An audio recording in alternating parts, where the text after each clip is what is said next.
Warm greetings, Code Monkeys and fellow VEDSies. Welcome back to CodedLockFilms. Today is the second day of VEDS, and yes, I've been gone for a very, very long time. I have my reasons. I don't really want to get into them too much. Suffice it to say that I went through a period where it was really hard to find the motivation to be a creative person. I wasn't drawing as much. I wasn't writing as much. I obviously wasn't making videos as much. I wasn't doing it at all. It was just there were some tough some tough times for me as a creative person. I was not I was not motivated. I was not enjoying doing this kind of thing. And I'm glad I took the time off because I think the quality of my material would have been really suffered because it would have felt really forced. But I mean, I have continued to gain subscribers over the past 11 months, which I think is amazing. I've had people, write, comments on my YouTube channel and on, on the page and on videos, just, kind of wondering, what's up and why it's been so long since I've made a video. And that was a big part of what helped me kind of get back to doing this again, was that people genuinely did miss the videos, and it helped me to keep doing them, knowing that there were people that really valued this, that really valued and appreciated and enjoyed what I'm doing here. And to me, that's great. That's amazing, and I really appreciate it. Particularly, like I say in the beginning of this video, there was this girl named Izzy who sent me this fan letter, and it was a really, really, really nice letter. Just telling me how much she liked my stuff and how much she appreciated what I was doing, and how she how she just offering support and compliments and encouragement.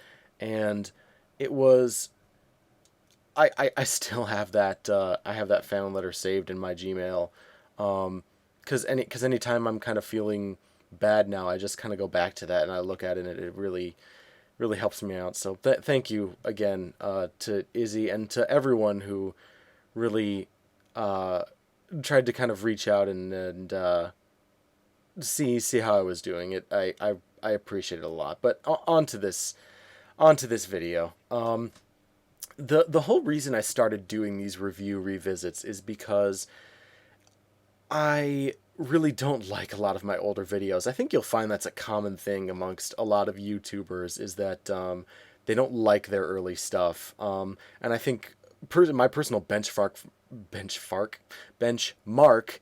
for when you're growing as a creative person is when you look back on the things you did 2 years ago and you cringe a little bit. And that's very much the case with my older reviews. I don't think my old review of Enchanted Christmas is good. I don't think my Little Mermaid 2 review is good. And I don't think my review of Cinderella 2 is good. I don't think those are good reviews. I don't think they're good videos. I see the seams a lot. They're sort of clumsy and patchy and not really all that funny and not really all that intelligent. I don't like them.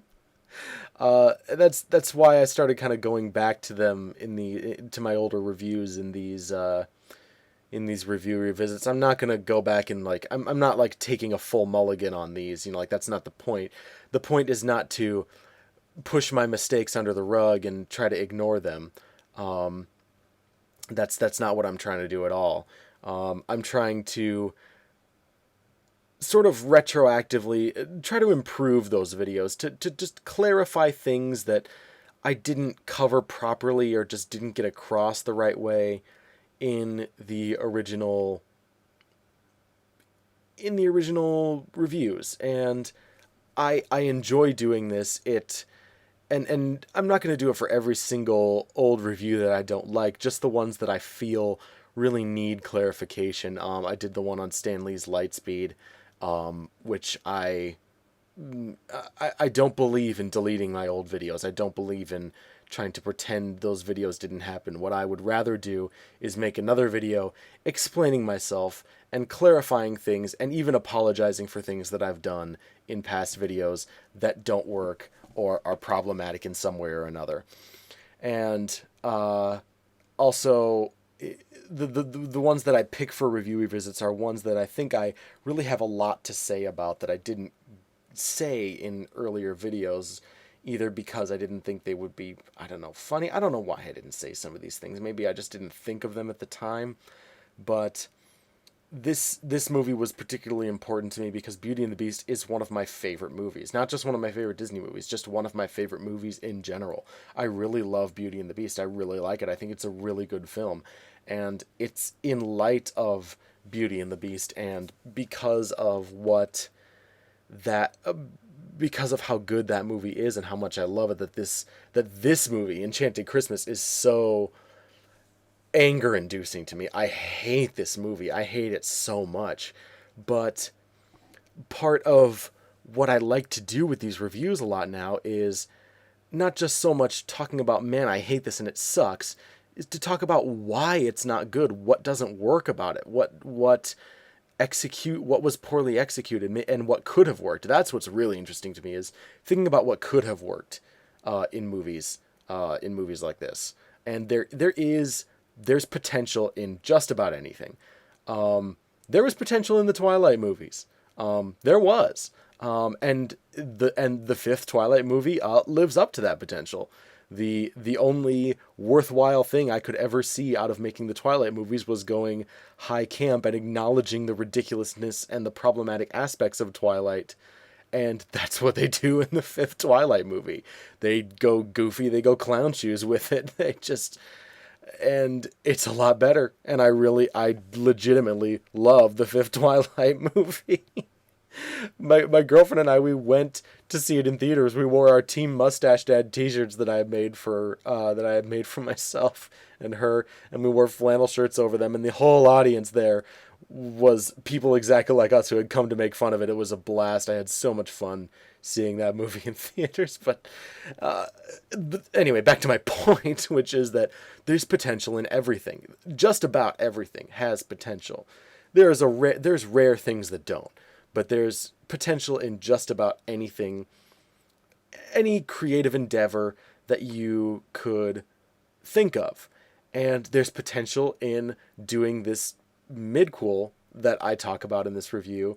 And the movie just doesn't live up to that potential. And what's fun for me is doing sort of thought experiments about what might have happened if just a little more polish, just a little bit more thought had been put into these movies. And so many of the Disney sequels that I've seen could have been really good with just another rewrite or two and a little more polish.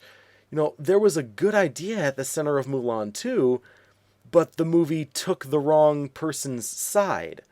There's good ideas in even this Christmas theme, but the movie just fumbles it so thoroughly.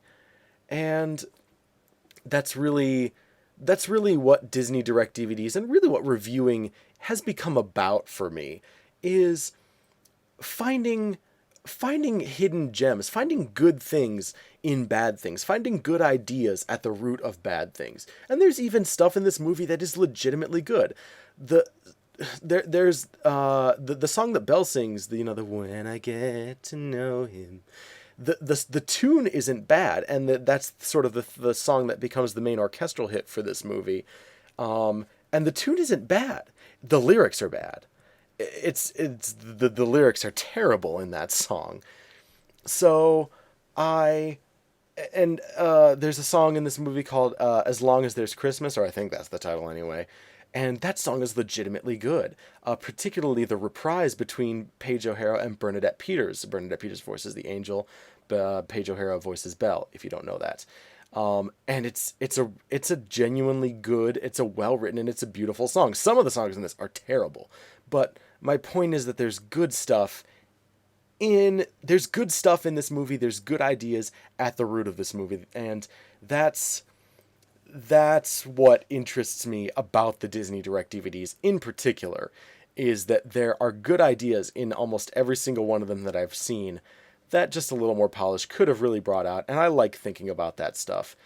And I and that's just the direction that I like to go in with the videos that I make. And yeah, that's pretty much all I really have to say about this one. Is that I I like going back to these older videos and making clarifications and just making something better out of something that I don't think is all that good anymore. So yeah, again, thank you all so much for your support. I hope you'll join me for the rest of VEDS.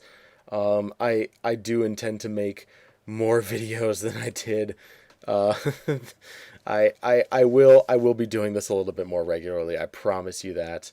And but yeah, that's about all I have to say at this point. So until next time, Code Monkeys and fellow Vedsies, I will see you tomorrow.